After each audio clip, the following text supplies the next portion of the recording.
My wife decided to invite her ex to my birthday, so I invited his pregnant fiancée and let the cake reveal the betrayal in front of everyone. I'm Franco, 29 years old, and I've been married to 28-year-old Luciana for 3 years. And if there's one thing I've learned in that time, it's that for her, a birthday is the equivalent of a national holiday. She plans it weeks in advance, prepares several changes of clothes, and behaves as if it were an event worthy of an award ceremony. It never bothered me too much. I enjoyed seeing her happy, and besides, it was a good excuse to disconnect from work and spend time with family. This year, however, the idea was for everything to be simpler, an intimate dinner at my parents' house, a few close friends, a cake, and that's it. At least that's what I thought until Tuesday night. I was in the kitchen preparing dinner while some reality show played in the background in the living room. Luciana was sitting on the sofa looking at her phone with that expression I know all too well, the one she gets when she's about to drop something I know I won't like. Without looking up, she let it out. By the way, Giovanni is coming on Saturday. Be mature about this. I froze mid-straining the pasta. Giovanni? I asked, trying to keep calm. Yes, Giovanni, my ex. She didn't even deign to look at me. Your ex-boyfriend, Giovanni. The same one who used to send you flowers every week when we first started dating. That Giovanni? Luciana sighed as if I were exaggerating. He's just a friend now, Franco. Don't start. I'm not starting anything, I replied curtly. I'm just clarifying which Giovanni we're talking about, so I can mentally prepare to see your ex sitting next to my parents at dinner. She finally looked up. You're being ridiculous. He's going through a breakup and I didn't want him to be alone. It's my birthday, not yours. Can you please be mature about this? There it was, that phrase. Be mature. Her favorite line whenever she wanted to do something selfish and make me feel like the irrational one for pointing it out. I crossed my arms. And when exactly did you decide to invite him? Yesterday, she answered, her eyes glued back to the screen. I already talked to your mom and she said it was no problem. That really hit me. My mother, who gets flustered if a neighbor rings the doorbell unannounced, was apparently perfectly fine with my wife's ex showing up at her house. You talked to my mom before me? I asked. You were working, she replied with a shrug. I didn't think it was a big deal. It's just one person, right? Just one person, I said slowly. Just one person you used to date. She rolled her eyes, putting her phone aside. You always dramatize everything. Years have passed. We're just friends. Sure, because just friends always end up invited to their ex's birthday party at her husband's parents' house, I muttered. Franco, don't make it weird. I invited him out of empathy. You always talk about decency and compassion, well, practice what you preach. I let out a short, bitter laugh. You're right. Next time, I'll invite one of my exes. We can all compare notes together. She shot me a death glare. Are you acting like a child? I served the pasta calmly. No, I'm acting like someone who doesn't enjoy surprises that involve other men in my family's home. Luciana crossed her arms defensively. I knew you would react like this. That's why I asked your mom first. Smart move, I said with irony. That way, if I object, I'm the villain who ruins everyone's fun. Exactly, she answered, missing the sarcasm entirely. I sat down, passed her a plate, and took a deep breath. Fine. If you want him to be there, I'll be mature about it. But don't expect me to manage the situation. Her face lit up immediately, as if she had passed a test. She picked up her fork and said cheerfully, I knew you'd understand, honey. Oh yes, I understand perfectly, I replied with a smile that wasn't exactly happy. She thought I would give in as always, quietly nod and play my role as the understanding husband.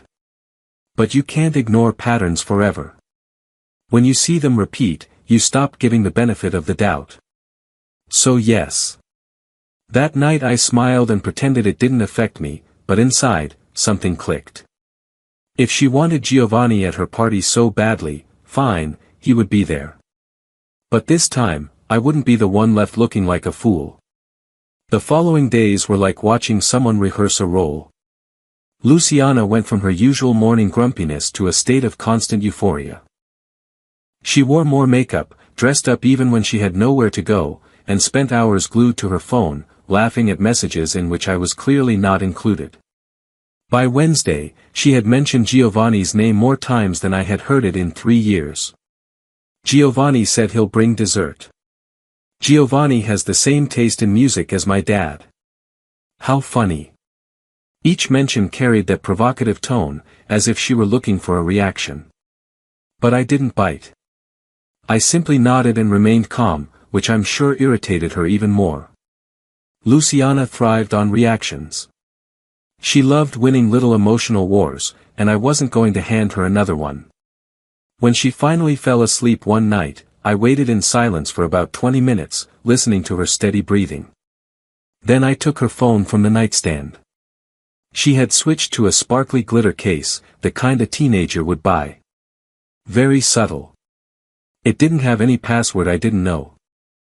For a moment, I felt a pang of guilt, until I remembered her giggles while hiding the phone under the pillow and how she had called me paranoid. The guilt vanished instantly. I opened her messaging app, and there he was, Giovanni. There were no hearts or compromising emojis, but one look was enough to make my jaw tense. The history was incredibly long. At first, it all seemed harmless old jokes, memes, short messages. But then it changed. You were always the one who truly understood me. With you, everything was easier. I miss what we had. And her reply, yes, me too. Sometimes I think I made the wrong choice. I read that line at least 3 times before it sank in. Wrong choice. That's what it said. And the worst part was that the wrong choice was me, her husband. I felt something inside me break. There were more messages, all with that melancholy tone disguised as cheap nostalgia, about how they wished they could go back, how maybe in another life it would have worked. It wasn't sexual, but every word reeked of emotional betrayal. While I trusted her, Luciana had been building a little parallel world with Giovanni for months, posing as his emotional refuge. I took her phone, forwarded all those messages to my personal email, and then deleted every trace sent items, trash, history. Her mail app only showed what was stored locally, so that was enough to erase any tracks. I put the phone back exactly where I had found it and lay down as if nothing had happened. It's strange how everything changes when someone shatters your trust. It's like a switch flips. You stop asking why and start planning what you're going to do. The next morning, Luciana was making coffee while humming a song, wearing one of my shirts as if everything were still the same. Good morning, she said cheerfully. We're running out of milk, can you buy more later? I stared at her for a few seconds. I could still see those words burning in my head. Wrong choice. Sure, I replied in a serene voice I didn't feel. Did you sleep well? She asked, smiling. Yes. And you? Perfectly. I'm just excited for my birthday, she answered with an enthusiasm that turned my stomach. When she left later for her appointment at the beauty salon, I sat down in front of the computer. If she thought she could play both sides, I needed to know exactly who she was playing with. Giovanni wasn't hard to find on social media. He liked attention as much as she did. Photos of him smiling, gym selfies, trips. But what stopped me was an image posted 3 weeks ago. Him posing next to a woman with short hair, one hand on her belly. He hadn't reposted that photo, but he was tagged in it. I went to her profile. Her name was Clara. From her posts, I deduced she was about 4 months pregnant. There were ultrasound scans, baby clothes, and messages from friends congratulating her with, "Congrats, Mom." Giovanni wasn't going through any breakup, he was about to become a father. I stared at the screen, remembering Luciana telling me with a pitiful face that Giovanni had no one. And there he was, in photos at romantic dinners, caressing his fiancée's belly. Yes, fiancée. I found their engagement post from a few months ago with the classic caption, "Forever starts here." Clara had a smile that spoke for itself. She looked happy, convinced that her partner was a decent man. And that kind of trust, when betrayed, hurts in a different way.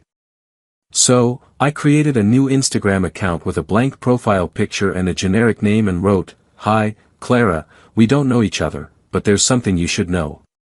I'm Luciana's husband, Giovanni's ex. She invited him to her birthday party this weekend.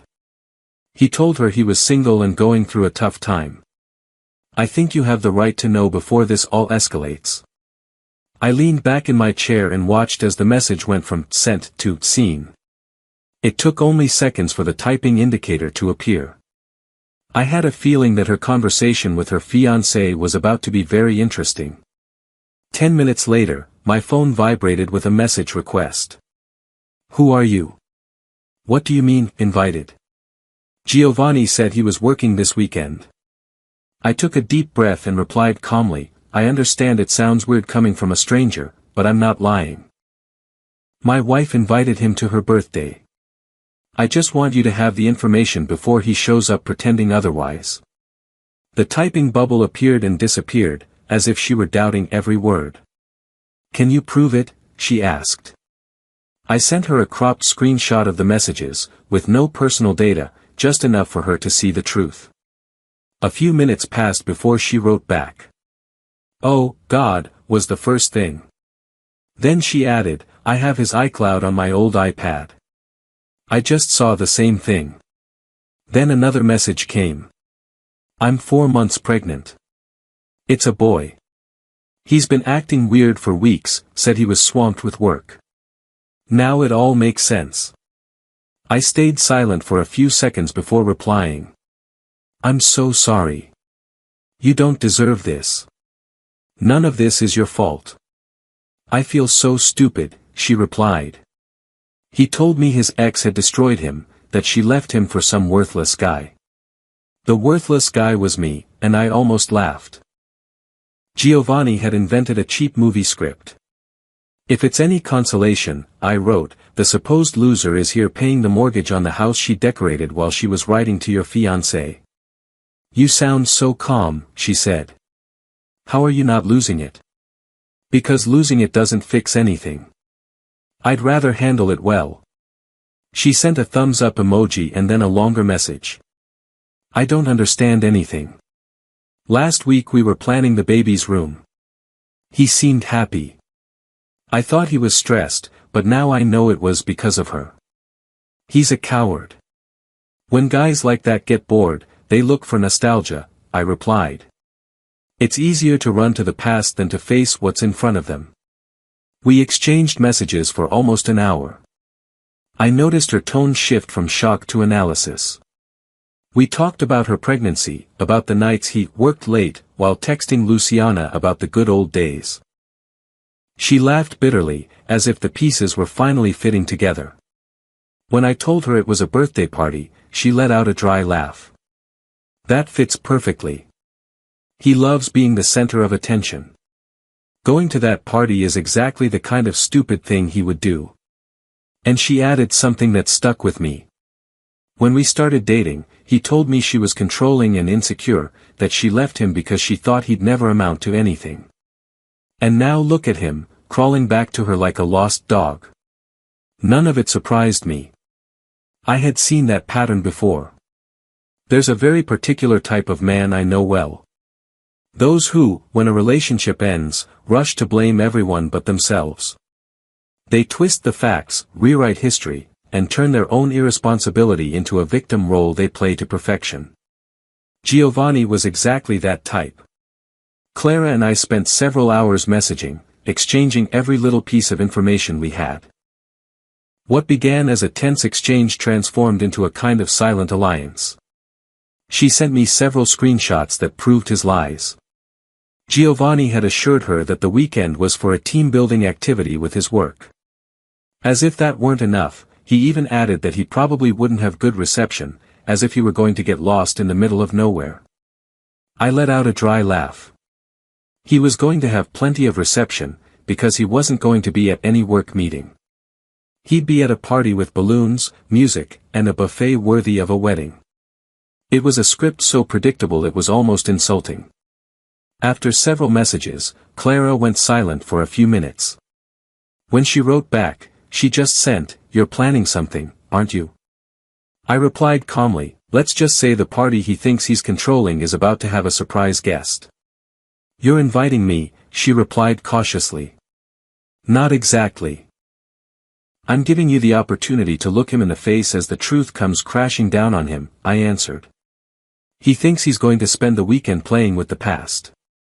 I think he should get up close and personal with the strength of the woman he plans to marry." There was a long silence, as if she were processing every word. Then her reply came. "You know what? I'm in. Let him deal with both of us.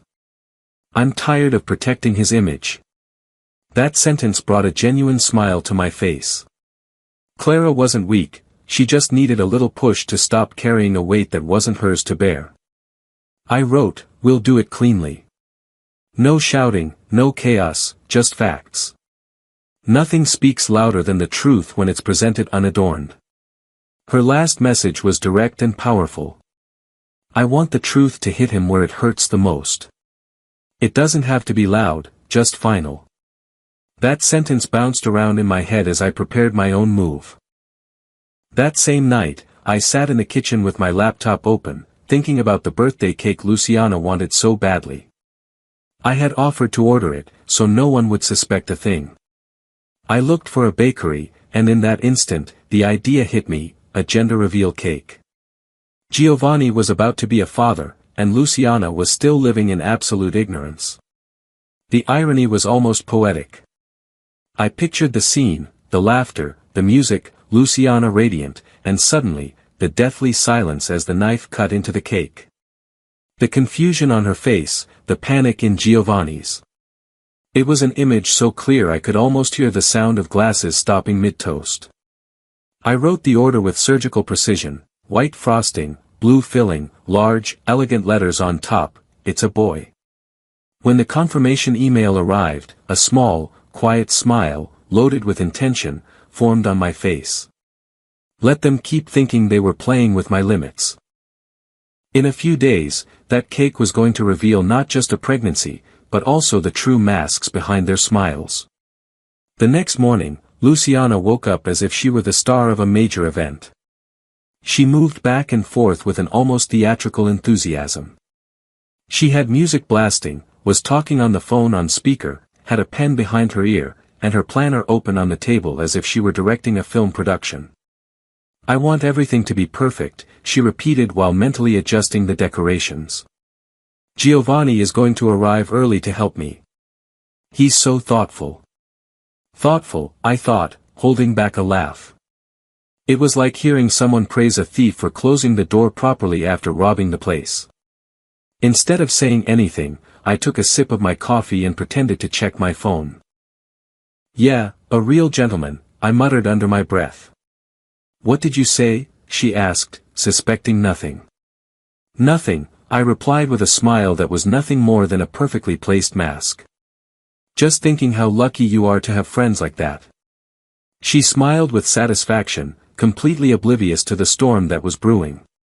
While she talked about balloons, centerpieces, and insignificant party lists, I felt my phone vibrate.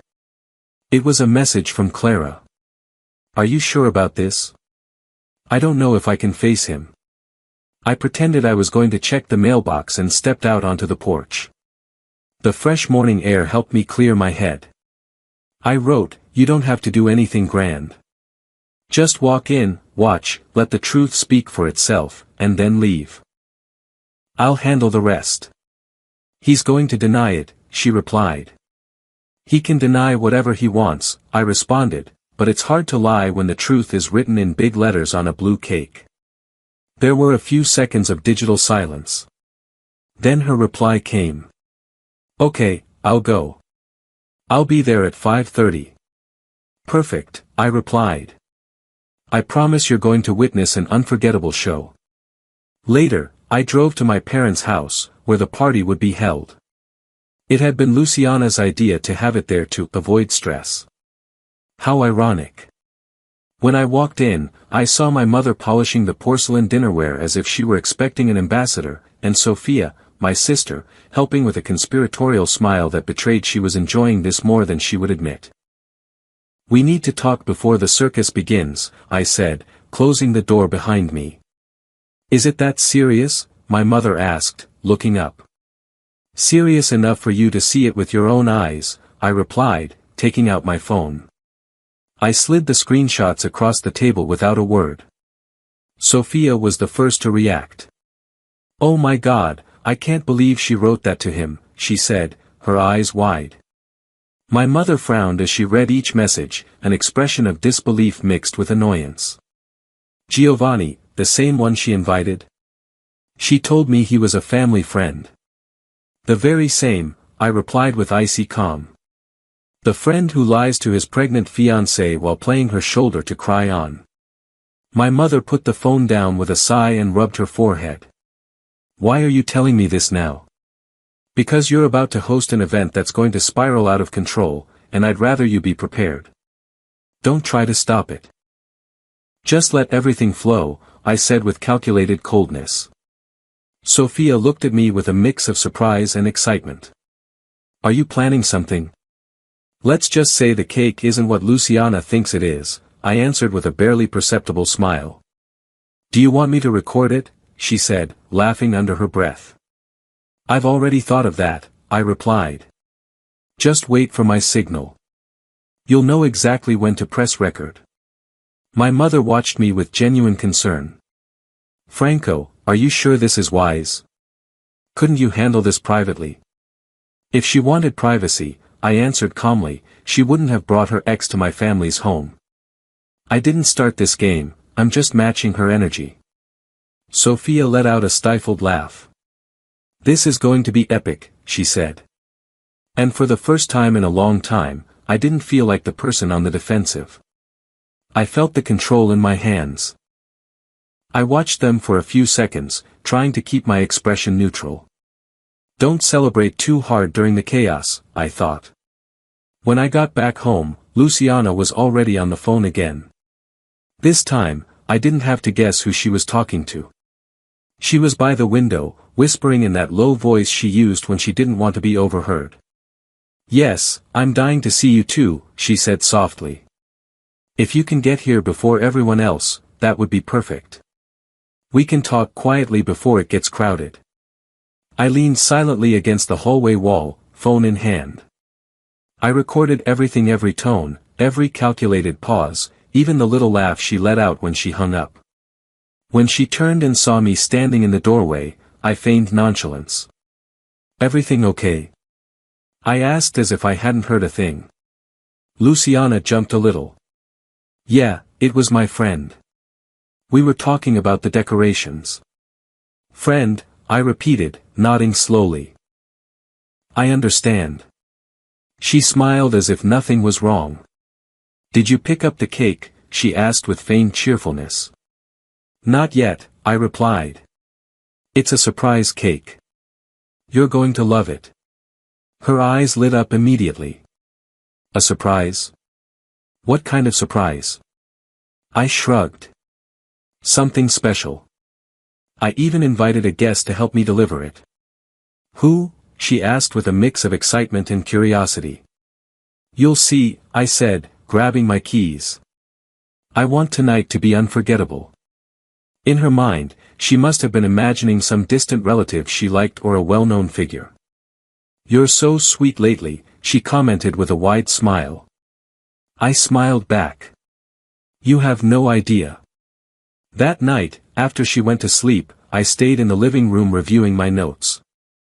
I had screenshots, voice recordings, and Clara's confirmation message.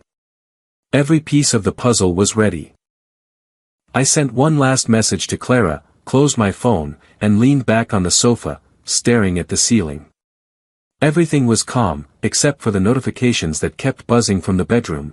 probably messages from Giovanni.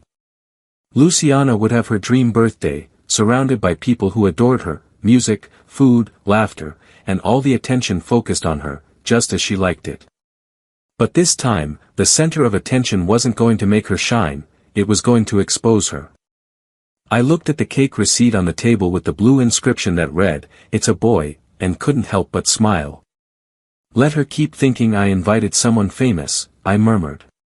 "She'll soon find out who the real surprise guest is." Saturday arrived quickly. When I got to my parents' house, Luciana was already in commander mode, giving orders to my mother and sister as if she were directing a musical.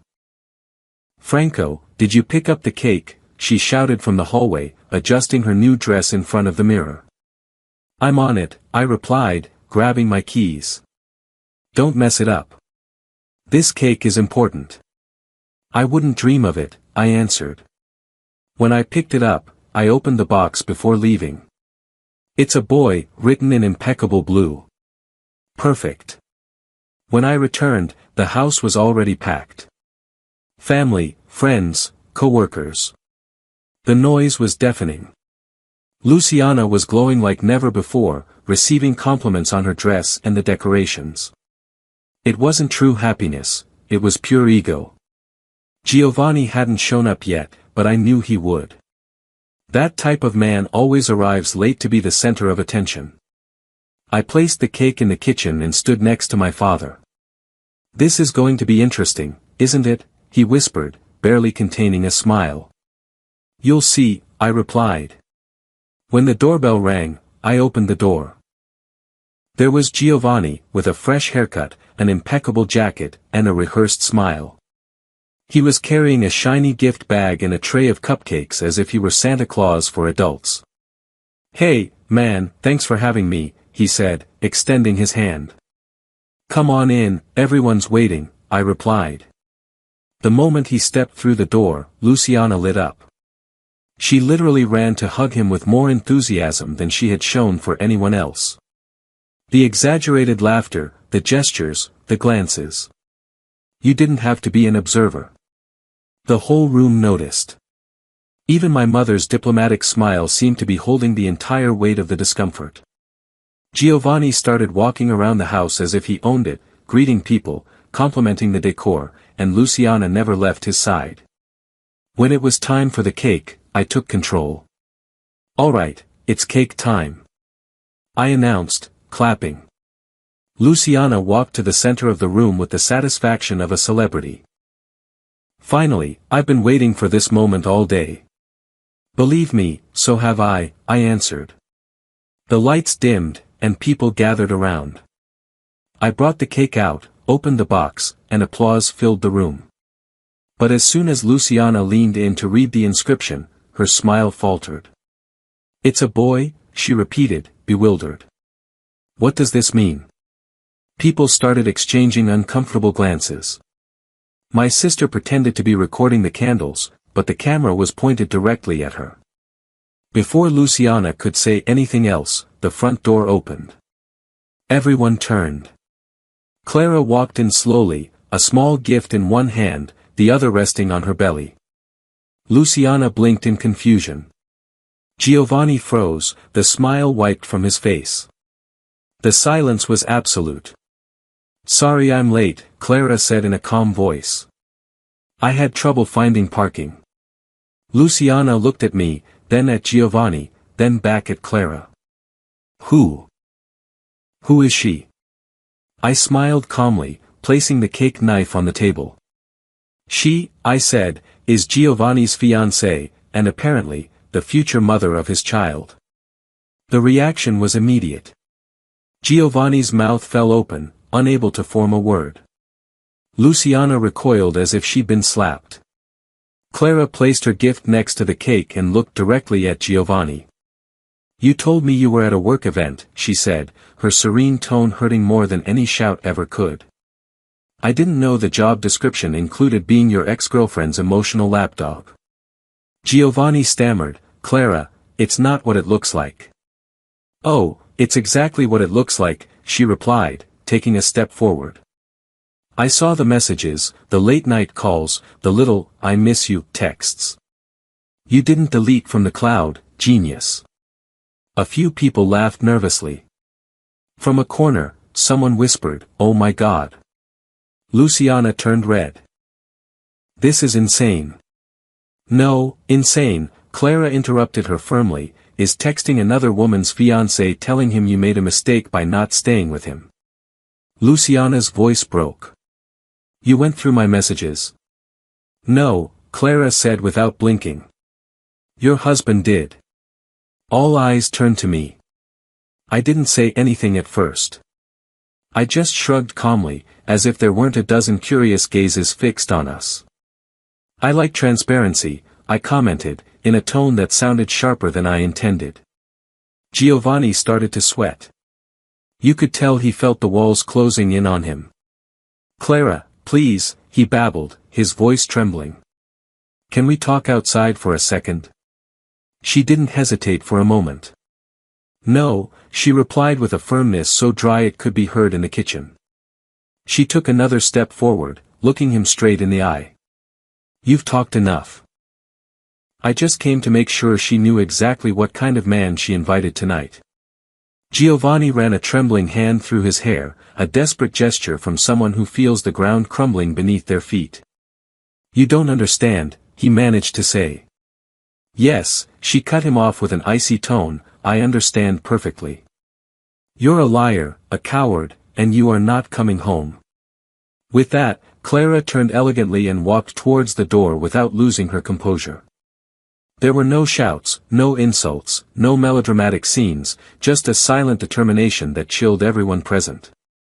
The door closed behind her with a sharp click that echoed in the hallway like a final judgment. Giovanni was left frozen in place, paralyzed, his gaze lost. A few seconds later, he barely murmured, I can't do this.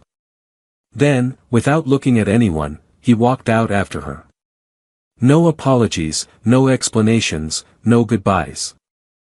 He just left. And with his departure, a silence settled in with an almost physical weight. Luciana stood by the table, her face contorted and her hands shaking.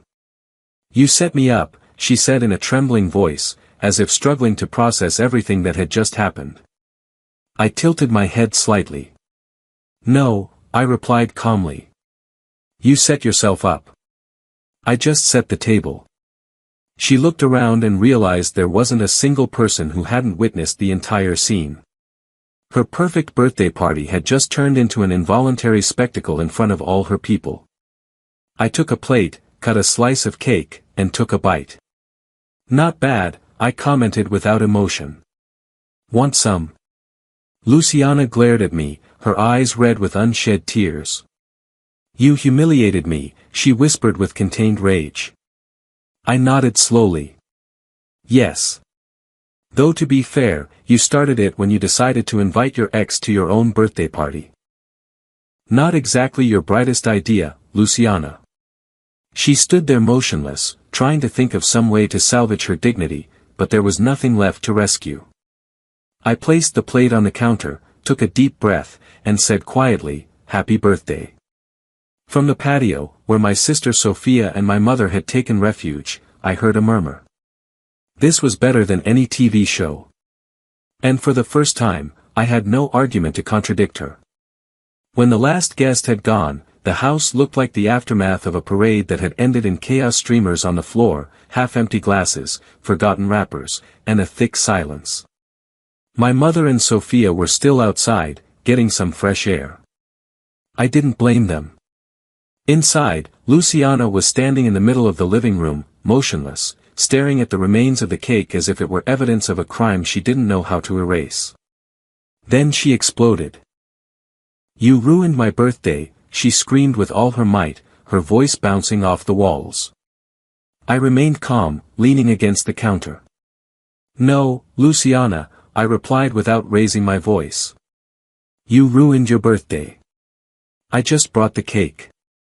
She grabbed a handful of frosting and threw it against the wall. The blue and white icing slid down slowly, like confetti from a celebration that no longer had meaning. Then, without thinking, she lifted the entire cake stand and smashed it on the floor. The crash echoed through the kitchen. The cake disintegrated into a sweet, sticky mess. "Are you happy now?" she screamed. "You made me look like a fool in front of everyone. You humiliated me."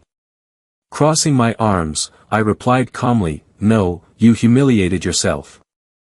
I just gave everyone a front row seat." She began to pace, agitated, her gestures overflowing with someone who had lost all control. "You planned this. You invited Clara just to destroy me." "You were the one who invited him," I reminded her firmly. "Remember your little speech about being mature? You wanted to play a game, Luciana. You just didn't count on someone else knowing the rules better than you." "Don't talk to me like that," she yelled, her voice cracking with rage. "I'm in my parents' house," I retorted. "I'll talk however I want." I walked over to the corner where I had something prepared for days. I picked up a small box wrapped in silver paper with a simple bow. I held it out to her calmly. "I thought I shouldn't be completely heartless tonight," I said. Luciana looked at it suspiciously, breathing heavily, but she ripped it open anyway. When she saw what was inside, her expression crumbled. Inside was a manila envelope. As she read the letterhead, her lips trembled. "Divorce papers," I said quietly, without any drama. Luciana's eyes widened. "Are you serious?" "Very serious," I answered. "I had my lawyer draw them up on Wednesday. They arrived the next day. You can sign them or not. I don't care. This is over." She went from fury to disbelief in a matter of seconds. "You can't just decide this on your own." "Yes, I can," I replied, "and I already have." Sophia, who had been listening from the hallway, appeared with her phone in her hand, recording. I shot her a warning look, but she just muttered, "Evidence." Luciana saw her and screamed furiously, "Are you recording me?" Sophia gave a slight smile. "Family memories." Luciana let out a scream full of frustration, grabbed her purse, and stumbled towards the door. "You're both crazy," she exclaimed. She turned to look at me one last time and said through gritted teeth, "You're going to regret this." "I doubt it," I answered without raising my voice. The door slammed so hard a picture fell off the wall. The house was silent again. A heavy, dense, almost tangible silence. All that was left was me, the mess of the night, and the sweet smell of vanilla permeating everything. I took a deep breath, grabbed a towel, and started cleaning the frosting off the wall. The blue stains mixed with the white as if I were erasing a memory that should never have existed. A few feet away, the birthday decorations still hung ridiculously, like an echo of a party no one was celebrating anymore. My phone vibrated on the counter. 17 new messages, all from Luciana. I didn't even have to open them to know the exact order: rage, accusations, pleading, apologies. The usual cycle. I scrolled a bit to confirm. "You're a monster. You made me look crazy. Please, let's talk. I didn't mean for it to go this far. Franco, answer me. I'm begging you." I typed a single reply, "Talk to my lawyer." After that, I silenced the conversation. By the next morning, Luciana had stopped writing to me, at least for the time being. The absence of her messages was strange at first, but surprisingly peaceful. It was the kind of silence you don't know you need until you experience it, as if a constant noise has finally disappeared. A few days later, while I was working, I received an unexpected message from Clara. "Hey, just wanted to thank you again. I left him for good. I'm staying with my parents now and focusing on the baby." I leaned back in my chair and let out a long sigh. "You don't owe me anything," I replied. "You just did what you had to do." That same night, I had my first formal meeting with my lawyer. He explained every part of the process, asked the routine questions, and reviewed the folder with the evidence. His expression said it all. You kept this impeccable, he commented. Screenshots, recordings, all organized. This is ironclad. The case will move quickly. Perfect, I replied without hesitation. He nodded. You're sure you don't want to give her time to calm down? I shook my head. It won't do any good. He closed the file with a slight nod of approval. For the first time since everything had started, I felt my lips curve into a discreet smile. It wasn't happiness, it was relief. A feeling like catching your breath after holding it for too long. Luciana had wanted a night she would never forget, and she got it. But I got something much more valuable, peace. 2 months later, that peace was still there. The divorce was almost finalized, and Luciana hadn't fought a single clause. There were no arguments, no counteroffers, no tense negotiations. Her lawyer only called mine once to say that she just wanted to close everything quickly. I suspected it wasn't resignation, but shame. She didn't want to prolong a scandal that had already exploded publicly. I ended up with 60% of the communal assets without any discussion, the apartment, my car, and most of the savings. She took some personal belongings, clothes, jewelry, a couple of pieces of furniture she had chosen, and disappeared without a sound. The material things didn't matter to me. The only thing I cared about was having her out of my life. The story spread faster than I imagined. My sister Sophia told me the family chat had been blowing up since the night of the party. Apparently, Luciana's public breakdown had made her infamous, the blue cake birthday girl, as they started calling her. Even at her job, people began to keep their distance. Nobody wants to be the awkward company of a scandal like that. Sophia told me one of her colleagues posted a vague phrase on Instagram, "Some people love the spotlight until it burns them." Everyone knew exactly who she was referring to. Giovanni, on the other hand, didn't know how to retreat with dignity. A week after the party, he started pestering Clara. He called her, sent her messages, and even sent flowers to her parents' house. She blocked him everywhere. Sophia told me he had been seen several times at a nearby bar, lamenting and saying he had lost everything. I didn't feel sorry for him. He hadn't lost everything. The only thing that had run out was his ability to manipulate those around him. Clara and I kept in light contact. It wasn't anything personal or romantic, just occasional messages with updates on how her life was going. She told me she had moved back in with her parents while she prepared for the baby's arrival and rebuilt her routine. She seemed different, firmer, calmer, with a clear focus. One afternoon, she wrote, "I'm in the city for a doctor's appointment. Want to get coffee?" My treat. I accepted, not with any ulterior motives, but because it felt right, a sort of mutual closure. We met at a small cafe downtown with exposed brick walls and soft music. I saw her as soon as I walked in.